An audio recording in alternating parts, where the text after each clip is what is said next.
In many relationships, you are not only dating a person.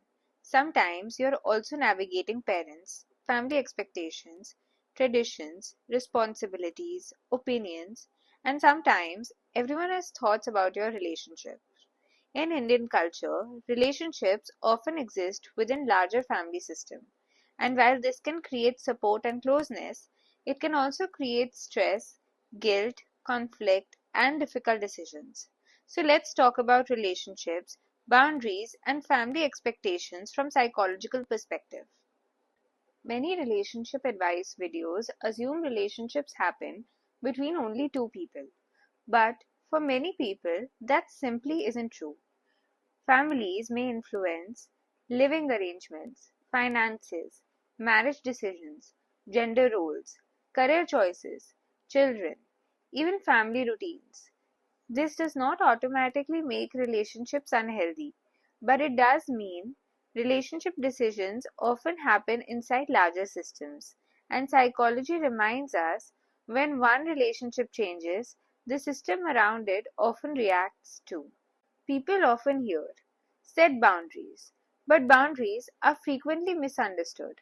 Boundaries are not punishment, control, disrespect, cutting everyone off. Boundaries are usually clear ways of answering what feels okay, what does not, what do we need to protect. Healthy boundaries help create predictability, respect, and emotional safety. Sometimes boundaries sound simple. We want privacy around this decision. We need time together. We appreciate advice but want to decide ourselves. Boundaries are often less dramatic than people imagine. If boundaries are healthy, why do they feel uncomfortable? Because many people experience something powerful guilt.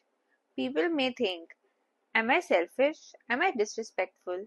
Am I hurting my family? This becomes especially difficult when love, responsibility, and obligations feel closely connected. Psychologically, boundaries can feel uncomfortable not because they are wrong, but because relationships are changing, and change often creates discomfort. Many couples are trying to balance two very real needs connection with family and connection with each other.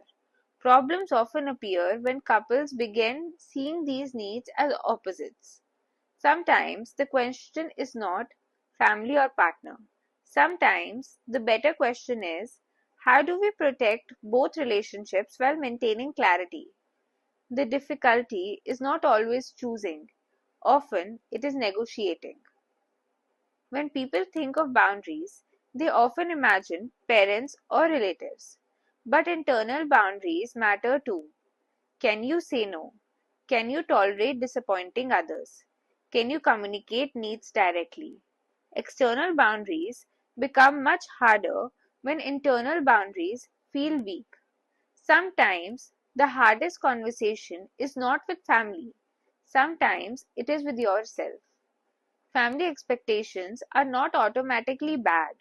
Boundaries are not automatically selfish. And relationships are rarely as simple as choose your partner or choose your family. Often the challenge is learning how to stay connected without losing yourself. Because healthy relationships are not only about closeness, they are also about having enough space for everyone to remain human. If there's another relationship topic you want to explore, leave it below.